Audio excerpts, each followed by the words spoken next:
मैं 7 साल की बच्ची थी। अम्मी का चीखना चिल्लाना और अब्बू का बेबसी से मन्नत समाजित करना सब मेरी समझ से बाहर था। मैं होंकों की तरह अम्मी और अब्बू को लड़ता हुआ देख रही थी। अम्मी गुस्से से अपना और मेरा सामान पैक कर रही थी और अब्बू से लड़ाई भी कर रही थी, जबकि अब्बू मुसलसल अम्मी को रोकने की कोशिश कर रहे थे। वो शायद चाहते थे कि मैं कोई भी बात ना सुनूं, मगर अम्मी अब्बू की किसी भी बात की परवाह नहीं कर रही थी।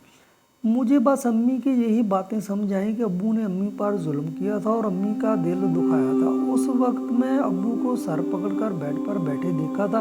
अम्मी बहुत गुस्से में थी। उन्होंने मेरा हाथ पकड़ा और बैग को घसीटते हुए घर से जाने लगी। तो मेरी दादी मेरी अम्मी के आगे हाथ जोड़कर मन्नत करने लगी कि वो एक बार ठंडे दिल से बात को समझने की कोशिश करें और बेटे की खातिर घर छोड़कर न जाए। मगर अम्मी ने उनकी कोई बात नहीं सुनी थी और मुझे लेकर हमेशा हमेशा के लिए नानी के घर आ गए। नानी के घर आकर अम्मी नानी के गले लगकर बहुत रोई थी। उन्होंने नानी से कहा था, मैंने बड़ों की मर्जी की खातिर चुपचाप सर झुका लिया, मगर उसका मुझे ये सिला मिला कि वो शख्स घर में मेरी नज़रों के सामने अपनी कज़न के साथ चक्कर चलाता रहा। मैं कब तक बर्दाश्त करती। आज उसको रंगे हाथों पकड़ लिया। मेरे लिए बर्दाश्त करना मुश्किल हो रहा था। अब खुदा के लिए आप लोग मुझे दोबारा उसके पास जाने के लिए मजबूर मत करना, वरना मैं अपनी जान ले लूँगी।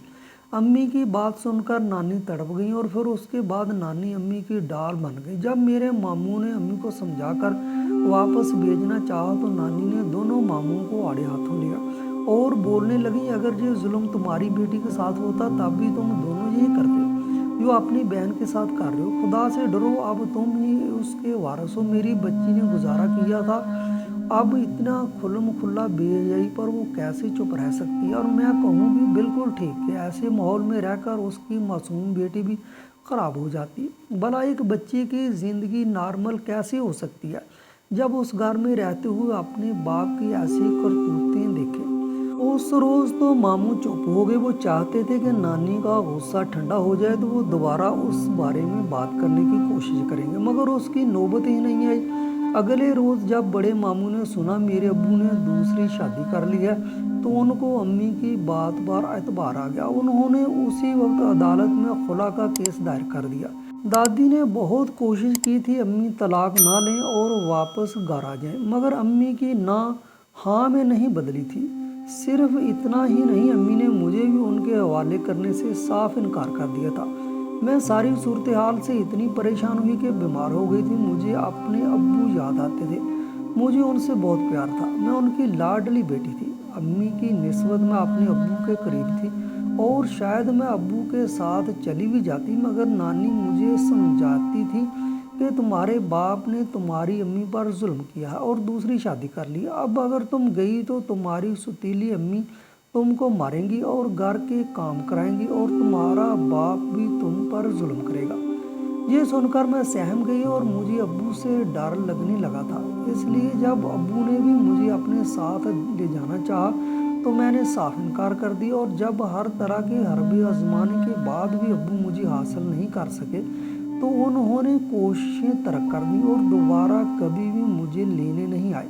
उनके हथियार डालने पर अम्मी ने भी जैसे सुख का सांस लिया था, वरना तो वो जले पैर की बिल्ली की तरह पूरे घर में बुलाए बुलाए फिरती थी। उनको यही खौफ लाख था कि अब्बू मुझे उनसे छीन लेंगे। मगर फिर कुछ ही वक्त गुजरा तो अम्मी ने मुझे नानी के हवाले किया और खुद ना जाने कहाँ चली गई। नानी का कहना था कि उनकी नौकरी लगी है, वो कमाकर तुम्हें पैसे भेजेंगी और फ़ोन पर तुमसे बात करेंगी। मुझे अम्मी की याद आती थी। मैं उनको याद करके बहुत रोती थी।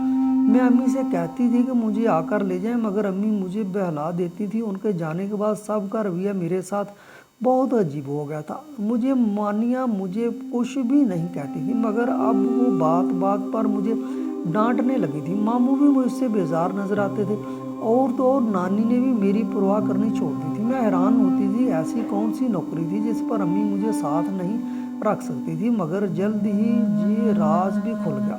जब एक रोज़ मामू के बच्चों के साथ लड़ाई हुई तो मामू की बेटी ने मुझे धक्का दिया और बोली, ये तुम्हारा घर नहीं है, ये हमारे मामा बाबा का घर है। तुम ज़बरदस्ती हमारे घर रहती हो।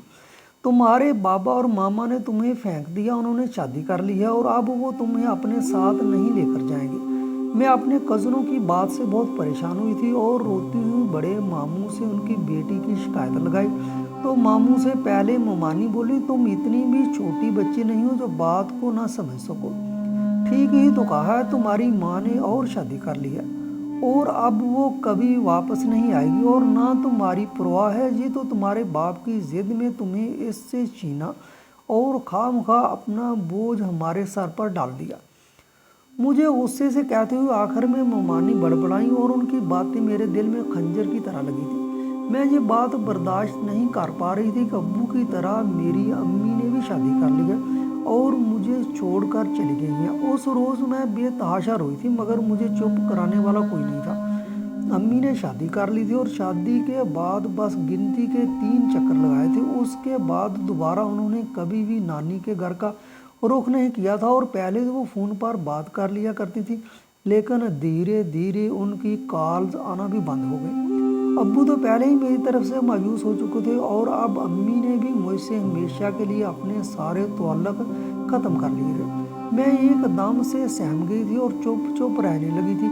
मम्मानियाँ अब खुलकर मुझ पर जुल्म करने लगी थी। वो अपने बच्चों का बचा हुआ खाना मुझे खिलाती और बेटियों की उतरन मुझे पहनाती। नानी ने भी इस मामले में चुप सादली। वक्त गुजरता गया, नानी की वफ़ात हो गई, मैंने जवानी की दहलीज पार कर ली। माँ बाप की तलाक से मेरी ज़िंदगी महरूमियाँ बढ़ गई जिसकी किसी को परवाह नहीं थी। माँ बाप के होते हुए मैं लावारसों वाली ज़िंदगी गुजार रही थी। कोई भी मेरा खैर खा नहीं था।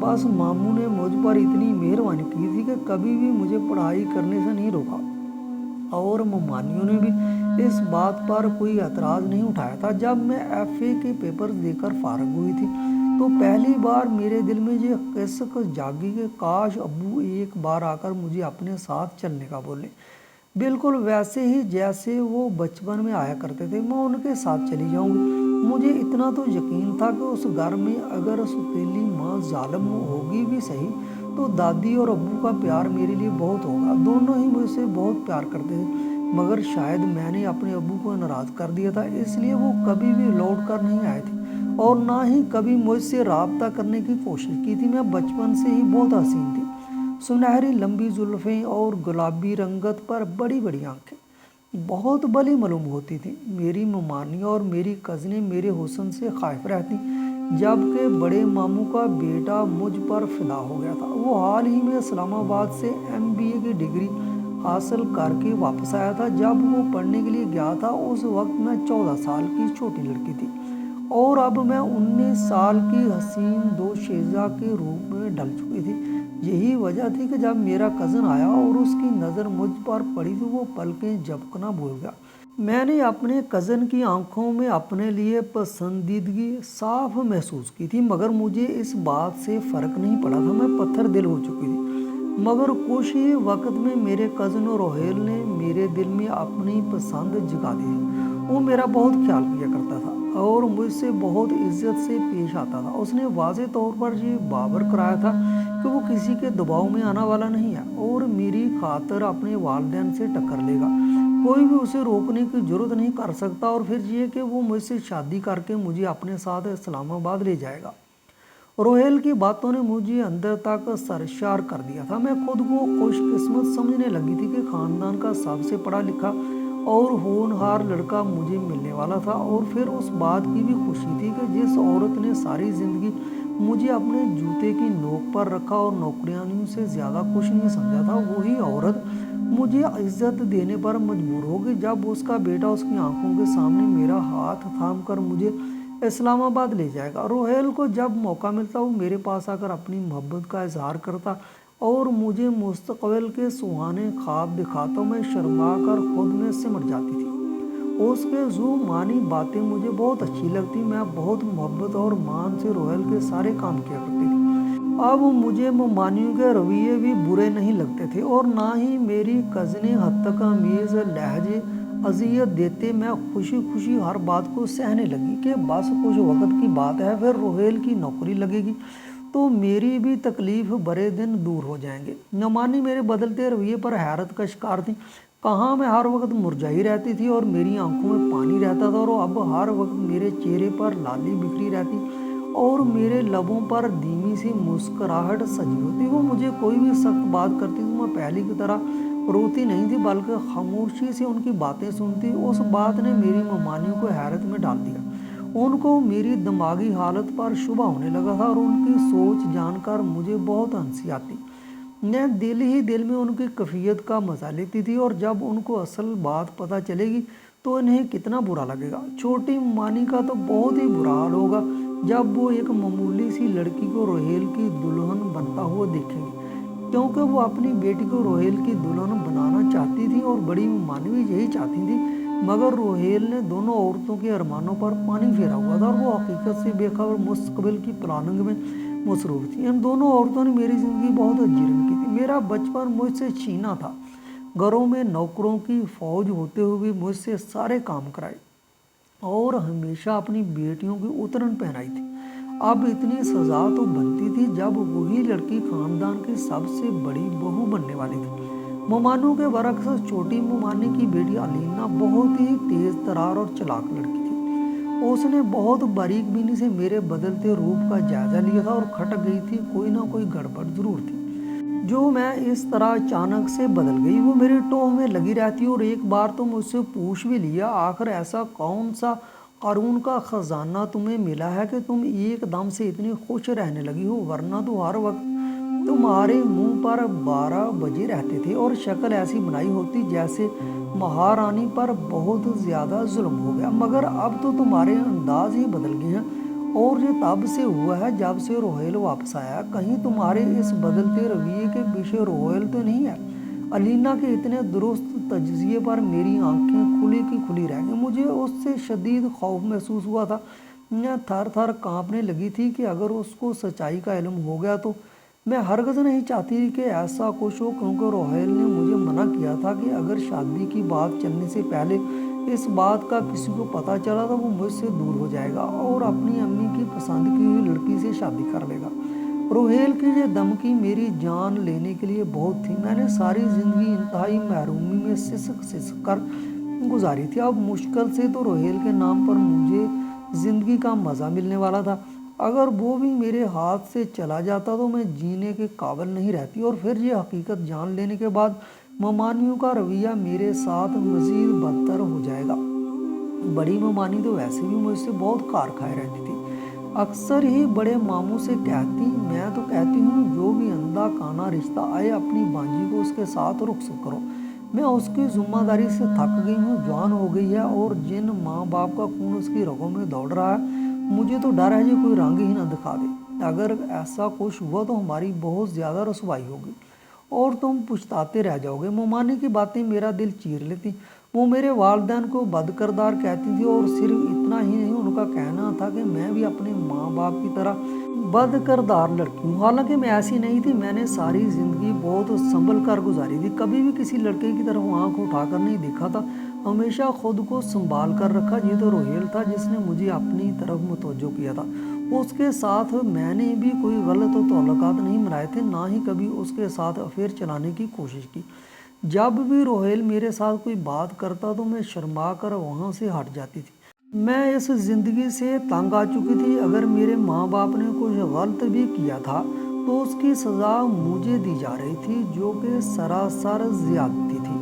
अब अलीना की बात ने मुझे सहमा कर रख दिया था। मेरी आंखों में आंसू आ गए और मैं अलीना से कहा, हाँ मैंने खुद को बदल लिया है, क्योंकि मेरी दोस्त ने मुझे कहा था रोती धोती रहोगी तब भी तुम्हारे हालात नहीं बदलने वाले, बेहतर है खुश रहा करो, अपने गम अपने तक रखो ताकि किसी को तुमसे हमदर्दी करने का मौका न मिले। बस इसीलिए मैं खुश रहती हूँ। अगर तुम्हें बुरा लगा तो मैं दोबारा से पहली जैसी हो जाती हूँ। ये बात कहकर मैं अपने कमरे में चली आई। बर वक्त मेरे जहन ने काम किया और मेरी दोस्त की वो बात जो उसने बहुत पहले मुझसे कही थी वो मैंने आज दोहरा दी। अलीना की गहरी नज़रों ने दूर तक मेरा पीछा किया, जाने उसको मेरी बात का यकीन आया भी था या नहीं, मगर मैंने सोच लिया कि अब मैं संभल कर रहूँगी।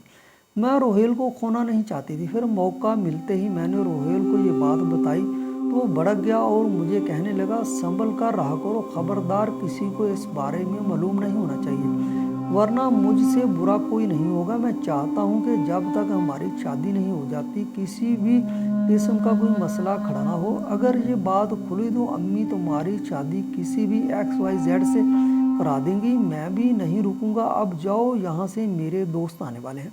वो उस वक्त फ़ोन पर बात कर रहा था। जब मैंने उसे टोका था, यकीनन उसको उसी बात का गुस्सा आया होगा, तभी उसने मुझे खरी खरी सुना दी। मुझे रोहेल के अंदाज पर रोना तो बहुत आया, मगर मैंने खुद को वजह बताकर अपने दिल को संभाला कि वो तो मुझसे मोहब्बत करता है, बस मेरे भले के लिए मुझे डांट रहा था। और रोहेल को मनाने की खातिर मैं उसके दोस्तों के लिए चाय और दीगर लवाजमात तैयार करने लगी। मैं हर चीज़ बहुत अच्छे तरीके से बनाना चाहती थी ताकि रोहेल खुश हो जाए और उसका गुस्सा ख़त्म हो जाए। उसके दोस्त आ चुके थे और वो अपने दोस्तों के साथ अपने कमरे में था। सारा कुछ तैयार करके मैं रोहेल के कमरे में देने के लिए गई तो रोहेल के कमरे से आती आवाज़ों ने मेरे कदम जकड़ लिए। रोहेल के दोस्त कह रहे थे, ये क्या चक्कर चला रखा है तुमने? एक तरफ तुम अपने चचा की बेटी के मंगेतर हो और दूसरी तरफ अपनी फूफो की बेटी के साथ चक्कर चला रखा है। भाई हमारी समझ में कुछ नहीं आ रहा, कहीं तो 2 शादियों का तो नहीं सोच रहे? उनकी बात पर रोहेल हंसा और कहने लगा, पागल समझ रखा है, इस लावारस से कौन करे शादी? वो तो बस ऐसे ही शादी से पहले वाले मज़े के लिए उसको बहला रखा है। समझा करो भाई, बेवकूफ़ लड़की है, हैंडसम लड़का देखा नहीं और फिसल गई। मेरे भी मज़े हैं, जब तक शादी नहीं हो जाती उसके साथ अच्छा टाइम पास हो रहा है और बहुत जल्द अपनी बातों में बहलाकर उसके साथ वक्त गुजारने वाला हूँ। शादी से पहले भी कुछ मज़े होने चाहिए यार। इस्लामाबाद की रंगीनियाँ याद आती हैं। और रोहेल की बात पर सब हंसने लगे और मेरे पैरों तले से ज़मीन निकल गई। मेरी आंखों के सामने अंधेरा छाने लगा। मैंने कभी भी नहीं सोचा था रोहेल मुझे इस्तेमाल कर रहा है। मैं बेमुश्किल खुद को संभालते हुए किचन तक आई और फूट कर रोने लगी। मैं कैसे भूल गई कि मैं वो लड़की हूँ जिसे उसे माँ बाप ने भी कबूल नहीं किया था। अगर आज रोहेल का ये रूप ना देख लेती तो जाने उसकी मोहब्बत में मैं किस हद तक चली जाती। क्या होता अगर मैं उसकी बातों में आ जाती और अपनी इज्जत गंवा बैठती? ये सोचकर ही मैं लर्ज गई थी। कितना घटिया निकला था रोहेल, मैं बुरी तरह टूट गई थी। मैंने खुद को संभाला और रोहेल पर जाहिर नहीं होने दिया कि मैंने उसका असल रूप देख लिया। उसके बाद मैंने पहली फुर्सत छोटे मामू से बात की। बड़े मामू की निस्बत छोटे मामू मुझसे कभी कभार नरमी से पेश आया करते थे। उस वक्त भी जब मैंने उनसे अपने अब्बू का कांटेक्ट नंबर मांगा तो मेरी बात सुनकर वो चौंक गए और हैरत भरी नज़रों से मुझे देखने लगे। फिर कुछ बोले बिना अपने मोबाइल पर मुझे अब्बू का नंबर मिला कर दिया। पहले ही बेल पर कॉल रिसीव कर ली थी। इतने अरसे के बाद मैं अपने अब्बू की आवाज़ सुन रही थी। अब्बू की आवाज़ सुनते ही मेरी आंखों से टप टप आंसू बहने लगे। मैंने बीके लहजे में अब्बू से कहा, मैं इनके पास आना चाहती हूँ। मेरी बात सुनकर अब्बू ने कॉल काट दी तो मेरा दिल एकदम से अथाह गहराइयों में जा गिरा था। उन्होंने तो मेरी किसी बात का जवाब ही नहीं दिया था। तो क्या वो भी मुझसे थक चुके थे? उस सोच ने मेरी रूह जिस्म से खींच ली थी। मैं मरे कदमों से अपने कमरे में आ गई और बेतहाशा रोते हुए अपनी किस्मत पर मातम करने लगी। मगर चंद घंटों के बाद मेरी खुदी की इंतहा नहीं रही जब बड़ी ममानी ने बड़े हैरत भरे लहजे में मुझे बताया कि मेरे अब्बू मुझे लेने आए थे। अब्बू की आमद मेरे साथ साथ बाकी सब घर वालों के लिए भी हैरानगी का बायस थी। सबको यही लगा था कि वो मुझे भूल चुके हैं, मगर मेरी एक फ़ोन कॉल पर वो दौड़े चले आए थे। मैं तड़प कर अब्बू के सीने से जा लगी थी। वहाँ पर मौजूद सभी अब्बू की पर्सनैलिटी से बहुत मरऊब हो रहे थे। उनके हुलिये और चाल डाल से साफ मालूम हो रहा था वो पैसे के लिहाज से उन सब से भी कहीं ज़्यादा अमीर हो चुके थे। फिर मैंने एक मिनट भी रुकना गवारा नहीं किया और अब्बू का हाथ थामे उस घर से हमेशा हमेशा के लिए चली आई थी। अब्बू मुझे पाकर बहुत खुश थे। वो बार बार मेरा माथा और हाथ चूम रहे थे। उनके अंदाज से साफ जाहिर हो रहा था कि उन्होंने मुझे बहुत याद किया था। दुधियाल में भी सब ने बहुत मोहब्बत से मुझे खुश आमदीद कहा था। सुतेली माँ भी वहाँ मौजूद थी।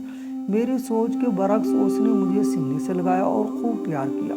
मैं अपनों का साथ पाकर पहली बार सुकून महसूस कर रही थी। फिर मौका मिलने पर मैंने अब्बू से तलाक की वजह पूछी تو ابو نے مجھے بتایا تمہاری ماں شادی سے پہلے کسی اور کو پسند کرتی تھی، میں اس کی پھوپھو کا بیٹا تھا۔ میرے ماموں کو جب بیٹی کے افیئر کا پتہ چلا تو وہ بہت غصہ ہوئے اور بیٹی کی زبردستی مجھ سے شادی کرا دی۔ اس بات کا تمہاری ماں کو بہت غصہ تھا اور وہ غم اور غصے کی آگ میں جل رہی تھی۔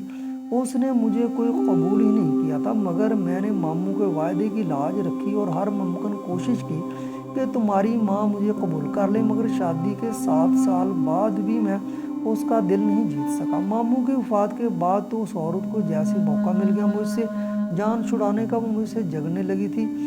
انہی دنوں میرے چچا کی بیٹی بیوہ ہو کر ہمارے گھر آئی، مجھ سے عمر میں بڑی تھی۔ میں بڑی بہنوں کی طرح اس کا احترام کرتا تھا۔ وہ دکھی تھی، اس کے والدین اس دنیا میں نہیں تھے، وارثین کے نام پر صرف ہم لوگ ہی تھے، اس لیے اسے ہمارے گھر ہی آنا تھا۔ اس روز وہ بیمار تھی اور میں دعا دینے گیا تو تمہاری ماں پیچھے چلی گئی اور ہم دونوں پر الزام لگایا کہ ہمارا چکر چل رہا ہے۔ اس نے ہماری ایک بھی نہیں سنی۔ سب گھر والے اسے سمجھانا چاہتے تھے، مگر میں سمجھ گیا تھا کہ وہ بہانے تلاش کر رہی ہے، اس لیے میری برداشت جواب دے گی، اور اس کے جاتے ہی میں نے آصفہ سے نکاح کر لیا۔ میری بیوی کی وجہ سے اس کا کردار بھی مشکوک ہو گیا تھا۔ میرا فرض بنتا تھا کہ میں اسے اپنا نام دوں، یہ تھی اصل وجہ۔ طلاق لینے کے بعد تمہاری ماں بھی آزاد ہوگی اور اپنی پہلی محبت سے شادی رچا لی۔ میں نے تمہیں اپنے پاس رکھنے کی بہت کوشش کی، مگر جب بھی فون کرتا تمہاری نانی مجھ سے تمہاری بات نہیں کراتی تھی۔ پھر تمہاری نانی نے مجھے بتایا کہ تمہاری ماں شادی کے بعد تمہیں اپنے ساتھ امریکہ لے گئی ہے۔ تب میں نے رابطہ کرنا چھوڑ دیا۔ مجھے نہیں معلوم تھا کہ تم اسی گھر میں رہتی ہو، اگر مجھے پتا ہوتا تو میں پہلی فرصت میں تمہیں اپنے پاس لے آتا۔ تم تو میری اکلوتی اولاد، میری پیاری بیٹی ہو، تمہارے بعد میں نے کبھی اور اولاد کی خواہش نہیں کی۔ ابو مجھے سینے سے لگائے رو رہے تھے اور میں بھی رو رہی تھی۔ میں سوچ بھی نہیں سکتی تھی میری ماں میرے ساتھ اتنا ظلم کرے گی اور صرف اپنا مفاد پانے کے لیے میری زندگی برباد کر دے گی۔ اگر اسے جانا ہی تھا تو چلی جاتی اور مجھے ابو سے دور نہ کرتی تو مجھے اتنا کچھ نہ جھیلنا پڑتا۔